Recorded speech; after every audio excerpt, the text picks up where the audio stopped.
बिस्मिल्लाहिर्रहमानिर्रहीम। अस्सलाम वालेकुम to everyone, welcome to my channel Khan technical school. क्या आप भी नोटिफिकेशन से तंग हैं?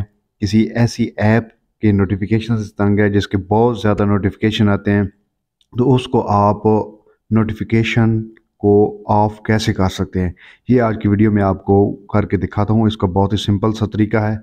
जिस भी ऐप के आपको नोटिफिकेशन बहुत ज़्यादा आते हैं और आप डिस्टर्ब होते हैं, तो उसको आसानी आप जो है वो ऑफ़ कर सकते हैं। उसके लिए आपने करना है ये है कि आपने सेल फ़ोन की सेटिंग में आना है, और सेटिंग में आकर आपके पास यहाँ पर ऑप्शन होगा मौजूद नोटिफिकेशन का। यहाँ पर आप क्लिक करेंगे और इसके बाद वेरी फर्स्ट वन जो ऑप्शन खड़ा होगा आपके पास वो होगा ऐप सेटिंग्स। इस पर क्लिक करेंगे और यहाँ पर आपको ये तमाम ऐप्स जो आपने इंस्टॉल की होंगी वो दिख जाएंगी, और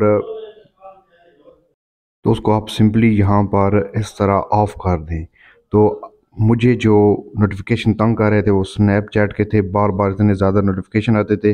अब इस ऐप के जो है वो मुझे नोटिफिकेशन नहीं आएंगे। ये सिंपली सा मेथड है नोटिफिकेशन को ऑफ़ करने का।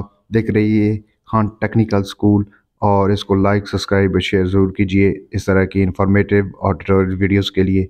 अल्लाह ने